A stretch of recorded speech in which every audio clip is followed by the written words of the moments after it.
I met him on a Tuesday night when I was scrolling in bed way too late again. His profile caught my attention right away.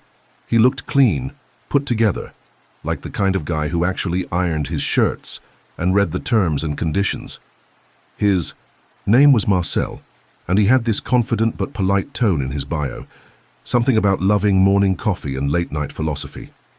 I don't know, it felt grown. Tired of dudes with fish photos or bios that just say 6'1", because apparently that's a whole personality now. So yeah, I matched with him. We started messaging that same night. He responded quick, never dry, didn't use emojis like a 13-year-old. It was refreshing. Said he was a lawyer, corporate stuff mostly, busy but flexible. I liked that he wasn't constantly available. Made him seem like he had his own life and wasn't just sitting around waiting to be wanted. We messaged for like a week straight before moving to FaceTime. And yeah, his face matched. No weird filters, no off angles, and his voice, kind of deep but soft-spoken. Calming. He talked a lot about work, how draining it was. I didn't ask for proof or anything, just kind of took it in. We didn't meet in person right away because he said his firm was dealing with some huge case and he was always traveling back and forth between cities. Honestly, I didn't question it much. He'd send pics from airports, random lobby selfies, even blurry courtroom doors. It looked legit enough. And the way he talked? Dude knew legal jargon. Like I'd say something petty about a co-worker and he'd turn it into a whole analysis on workplace rights. I actually started looking forward to our calls more than anything else in my day. About a month in, he told me he wanted to plan a weekend for us. Said he was finally getting a break and wanted to spend it getting to know me in person. He booked a small Airbnb in a town halfway between us, sent me the receipt and everything. I was excited but nervous. We talked every night leading up to it and everything felt good. He even helped me choose outfits, real sweet. But the night before we were supposed to meet, he cancelled. Said something came up with the case and he had to fly out last minute. I was disappointed, but he sounded genuinely stressed, like he hated bailing. So we rescheduled, then he cancelled again. This went on for a while. He'd always have some excuse: family emergency, work issue, a flooded apartment. After the third time I started to feel weird. Not angry, just off, like something wasn't adding up. So I did what any normal person would do. I started digging. Not deep, just typed his name into Google. And nothing. I mean nothing. No law, firm profile, no LinkedIn, no articles, no background at all. I thought maybe he was using a middle name or something. When I asked casually about where he went to law school, he gave me this vague story about transferring mid-degree and how most of his classmates didn't really stay in touch. Still didn't raise alarms. I just wanted it to make sense. Everything blew up the night he called me by accident. I was lying in bed, half asleep, when my phone lit up. It was a video call from him, but the screen was dark at first, like it was in his pocket. I answered out of habit, not even thinking. Then I heard it, a little girl's voice asking for juice. Then her calling someone Daddy. I thought maybe it was a niece or something. But then she said, "Where's Mommy?" And that's when my heart dropped. I didn't say anything. I stayed completely silent, just listening. After a few minutes, he must have realized the call was live because the screen went black, and then it hung up. The next day, he texted like nothing happened. I didn't reply. I waited. 2 days later, he finally messaged me saying he had something to explain. Said he'd been going through a separation and didn't know how to tell me. Said the kid was his daughter. Said he still wanted to see me. That he needed more time to figure things out. That was the last message he ever sent. I didn't respond. I didn't block him either. I just let the messages pile up until they stopped. It wasn't even about him being married. It was the whole act, the fake life. The fact that he built this lawyer persona from scratch and kept it up for months. It made me question every single conversation. Was any of it real? The compliments? The long talks, the things he said he liked about me? I kept going back and trying to find holes in the past, but it all just made me feel sick. I went back through all the photos he sent. The airport ones, the courtroom ones. None of them had his face in them. They could have been taken by anyone. The Airbnb receipt could have been a screenshot. I even tried reverse searching a few images and found one on a travel blog. I felt so stupid for not noticing earlier, for trusting it. But that's the thing. It didn't feel fake. Not until it was. I never told anyone in real life. Not really. A few vague comments to friends like, "Dating apps are wild," but I never went into detail. What would I even say? That I fell for a guy who pretended to be a lawyer while raising a kid behind his wife's back and lied to me for months like it was a side project. Sounds dramatic. Sounds like a TV show, but it wasn't. It was just this slow, boring heartbreak that made me feel small every time I thought about it. Anyway, I deleted the app. Not because I'm bitter, just because I'm tired. Tired of people trying to be what they think you want instead of just being. Tired of guessing if someone's real. And mostly, tired of wondering how many other people he's still talking to, keeping the act going like a full-time job.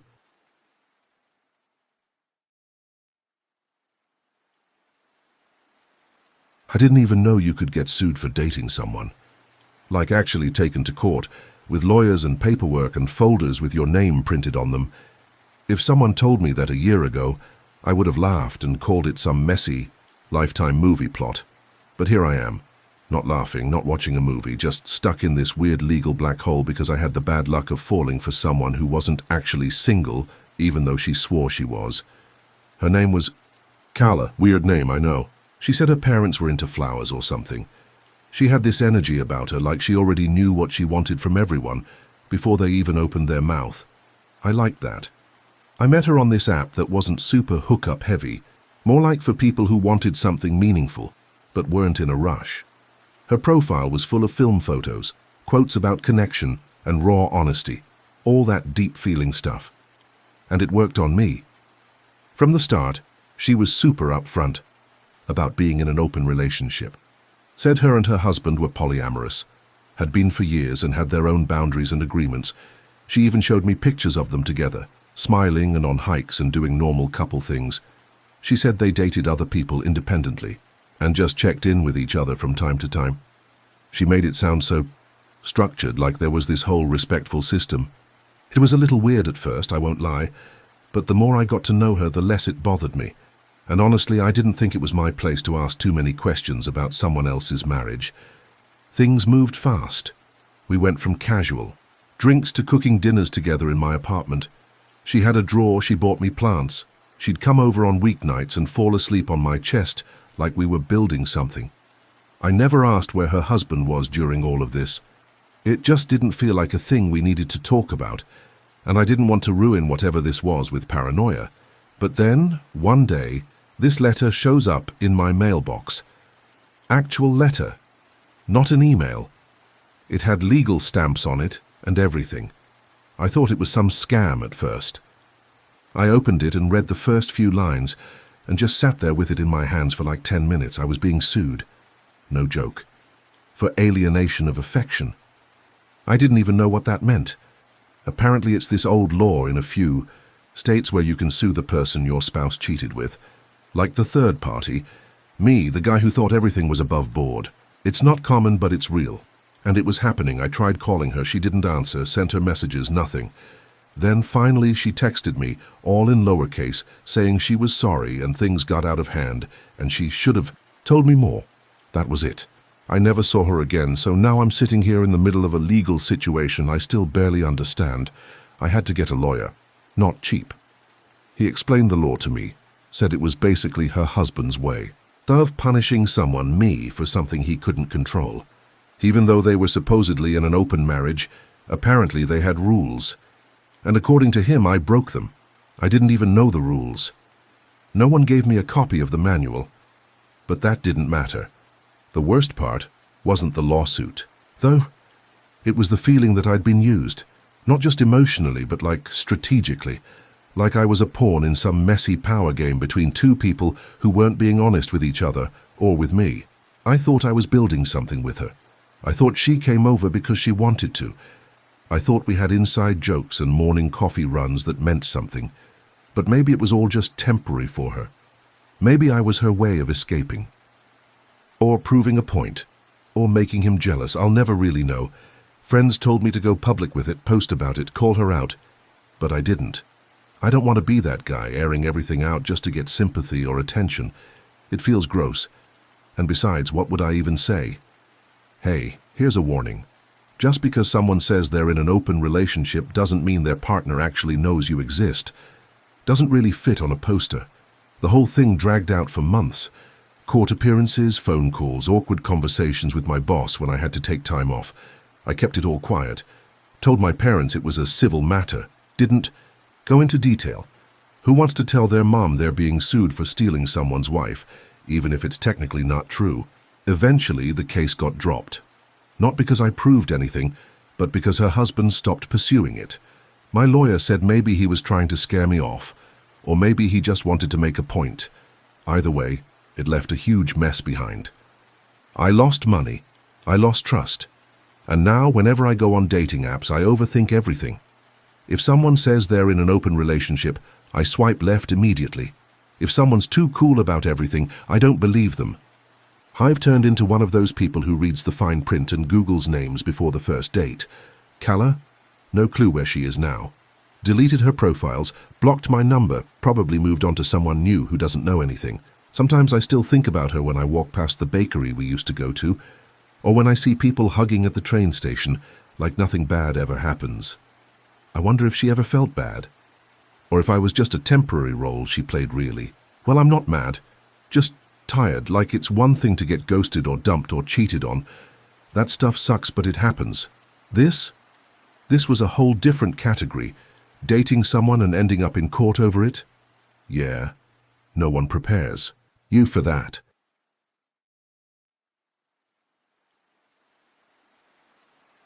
I met Kai on this app that wasn't even for dating, technically.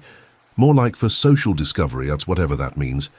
I was just bored, not even looking for anything serious, but his profile made me stop scrolling. He looked like the kind of guy who lived in a loft with exposed brick and made pour-over coffee while listening to sad indie bands. You know the type. His bio said, child-free by choice, into intentional living and weird documentaries. And I remember liking that. He said it up front. Most guys either avoid the kid question or act like they're cool with anything when they're not. So yeah, we matched and we started talking the same day. He was a good texter. Witty, fast replies, didn't do that annoying one-word stuff. And he was super opinionated, but not in a rude way. Just very clear on what he wanted, what he didn't. He'd go off on these rants about how society pushes people into parenthood and how he never wanted to raise kids in late-stage capitalism. Which, okay, a bit dramatic, but it was kind. Vov refreshing. Like he had a spine, I liked that. We started hanging out pretty fast. First time I met him in person, he showed up with this weird Japanese soda and a tiny book of poetry he said he found at a thrift shop. And yeah, it was pretentious as hell, but it was also kind of sweet. He was different, didn't try to impress me with money or fake charm, just talked about stuff that made his brain light up. I started staying over a few nights a week. His apartment was small but cozy, always smelled like sage or coffee or something herbal. He didn't have a TV, which was annoying at first, but we'd end up watching stuff on his projector, or just talking for hours, sometimes sitting on the floor eating rice out of the same bowl. At some point it stopped being casual. We never had the talk, but it just settled into something comfortable. I was into it. I thought he was too. He met my friends. He even helped one of them move. We made plans to go to a cabin for a weekend, off the grid. Felt real. And then, one random Tuesday afternoon, I got this weird message on Instagram from an account I didn't follow. It was just a photo. A kid, maybe around 10, standing in front of a school. And then another message. Do you know who this is? I didn't respond right away. I showed it to Kai that night, thinking it was spam or someone messing with me. He went completely quiet. Like shut down, then he just said we need to talk. So we sat down on that ugly floor rug he always said was vintage, and he told me he had a son, a 10-year-old son, from some relationship back in his early 20s. Said he hadn't seen him in years, said he didn't believe in being a parent if you couldn't do it intentionally. I just sat there trying to connect the dots between the guy who ranted about how kids ruin your life and the guy who apparently had one he never mentioned. I asked if he paid child support, and he looked at me like I'd just spoken in another language. Said he opted out, whatever the hell. That means I didn't yell. I didn't cry. I just sat there and tried not to look at him.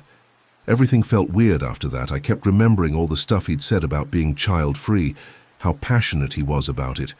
And now I realized it wasn't just a preference. It was him rewriting his own past. Like his kid just didn't exist anymore, like he could just edit that part out. I told him I needed space, and he said he understood. But then, like 2 days later, he started getting weird. Sent me this long voice note about how he felt emotionally violated, and how my reaction was disproportionate, like I'd done something wrong by being shocked. And then came the threat. He said if I talked to anyone about his situation, especially mutuals or online, he'd release content I'd shared with him. He said it so casually, like it was some business deal. I didn't even know what to say. My hands were shaking. Not from fear, just from how quickly someone can flip. One day they're bringing you coffee in bed. The next they're threatening to ruin your job because you found out they're a deadbeat dad. I blocked him everywhere. Reported the account. Even told a few friends to keep an eye out in case anything popped up. Nothing ever did, thankfully. But for weeks I was anxious every time I logged into anything.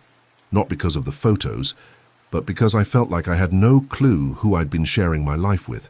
Like, how does someone hide something that big and then make you feel like the problem? I deleted our old texts, deleted the photos, but sometimes I still think about those nights, the ones where everything felt real, like when we sat on the fire, Dayscape sharing a cigarette even though neither of us really smoked, or that time he made soup from scratch, and we ate it out of chipped bowls because he said imperfections were honest. I wonder if he ever felt anything real during all that, or if he was just performing, building another version of himself that fit the narrative he liked better. I don't really go on apps now. I mean, I might again one day. But now I read profiles way too hard. Like I'm looking for secret code. When someone says they're child-free, I just scroll past. Not because it's bad, but because I don't trust what that even means anymore. Anyway, I still live in the same place. Still buy that same Japanese soda sometimes when I see it, but now it just tastes kind of bitter. Funny how small stuff like that sticks.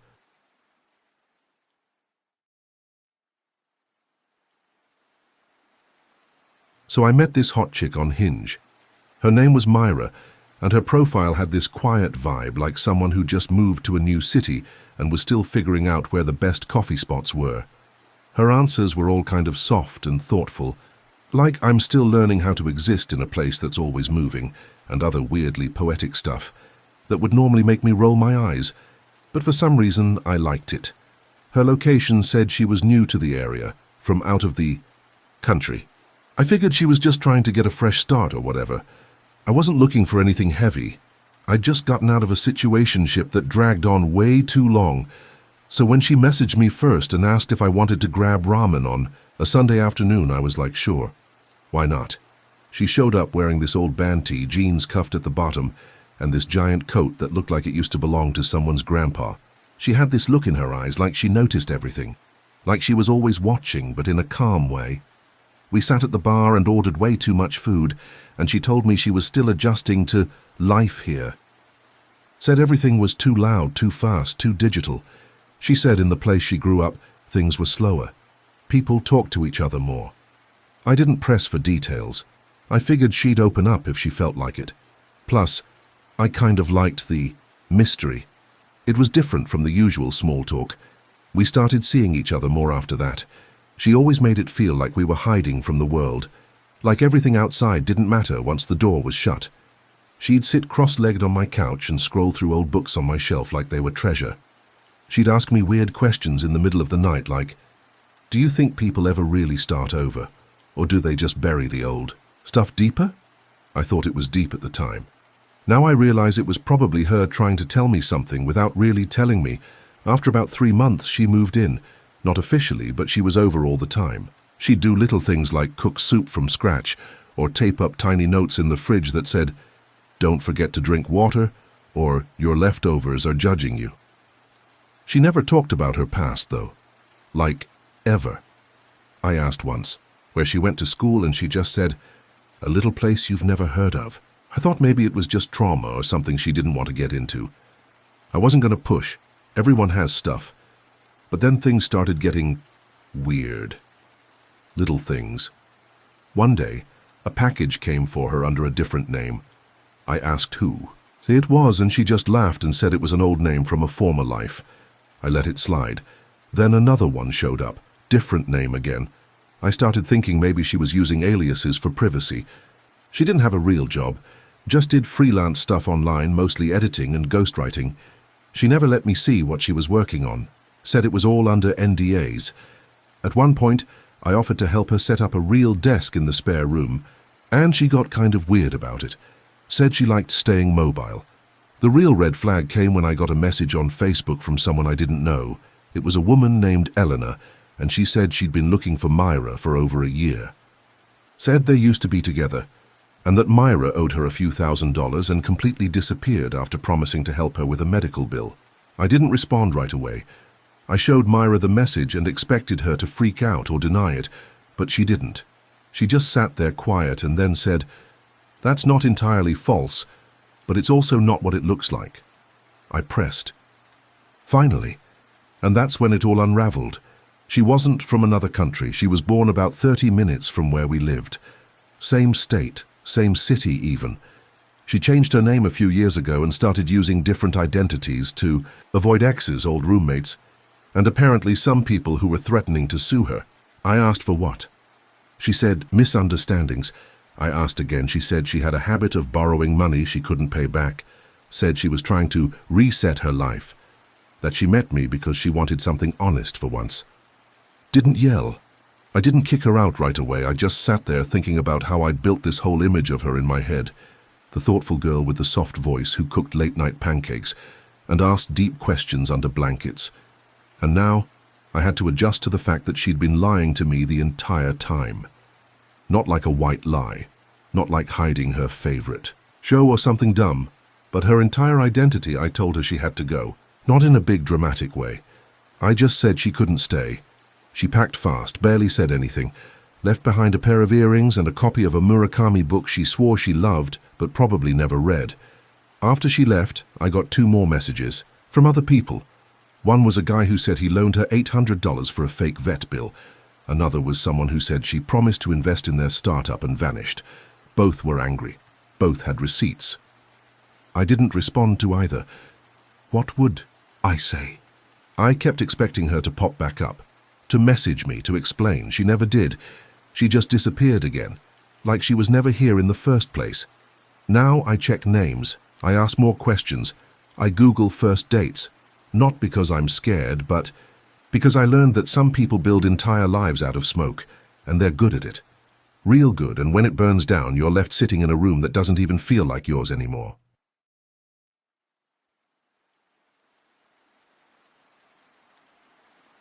Okay, so here's the thing.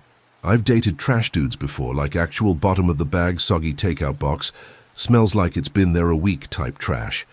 So when I matched with Micah, I was in that place where you kind of expect the worst, but still try to give people a chance. His profile gave sensitive philosopher with a Spotify playlist for every mood. Bio said, pro-therapy, anti-hustle culture, emotionally available, for real. Like he was trying, hard, but somehow not in that gross try-hard way.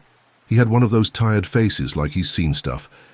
I remember thinking, cool, he's sad, I can work with that.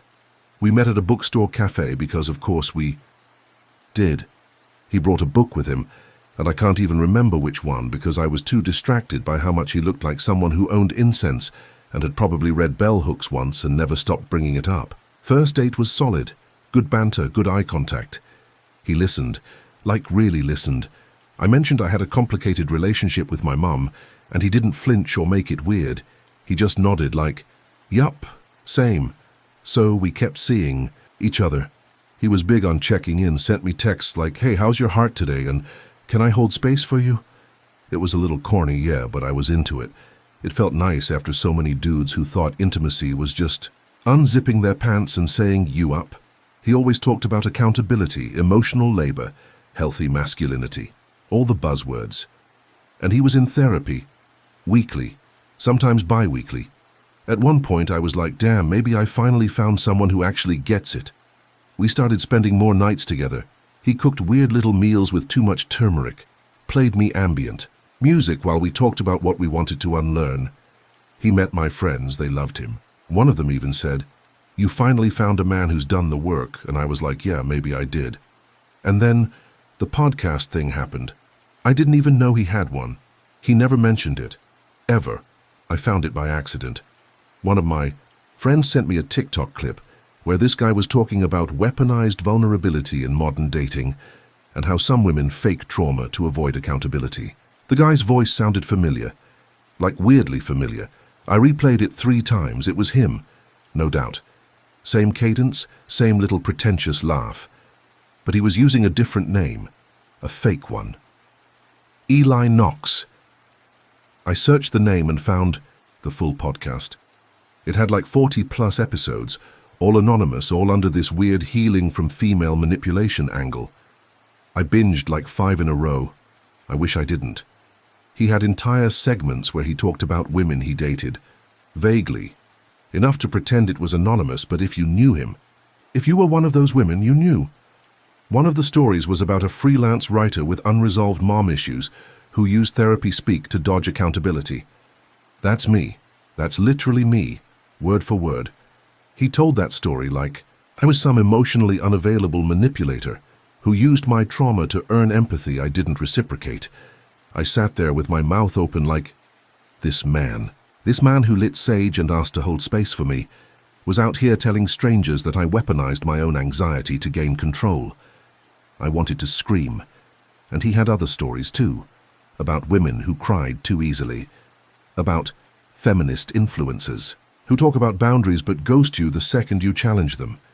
He never said names, but the way he described them, it was surgical, precise, like he wrote these women down in a notebook, labeled them, and dissected them for clout. The worst part, he had fans, like real ones.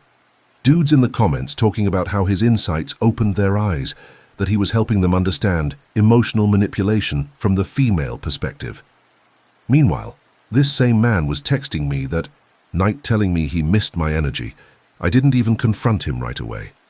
I needed a few days to let the rage cool down enough so I wouldn't just go full scorched earth.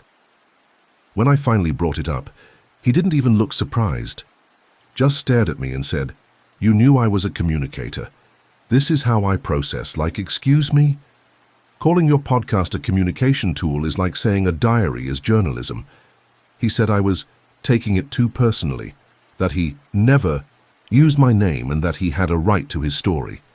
I asked him why he never told me about it.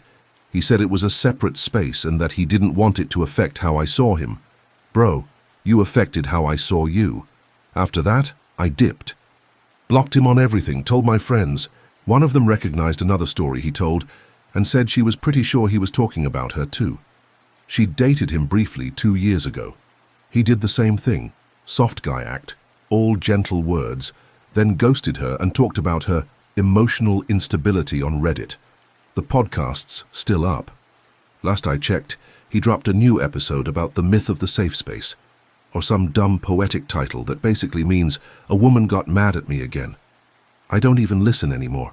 I'm just done. Honestly, I don't care if people think I'm overreacting. There's this whole wave of men who use therapy terms and vulnerability like a costume just to repackage misogyny in a more digestible format. And Micah, he's like the poster boy for it. Says all the right things until you stop making him feel like a saint. Then you become manipulative, avoidant, emotionally abusive. Meanwhile, he's got a mic and a following and a whole platform to rewrite your story in his favor. So yeah, lesson learned. But not in the I grew from this way, more in the I now have a burner account to check every guy I date, just in case he's secretly running a podcast about how women don't text back fast enough. Please hit that like and subscribe button if you enjoyed. It really helps us grow this new channel. Thanks for listening in. Now, fall asleep or relax to the calming rain sounds.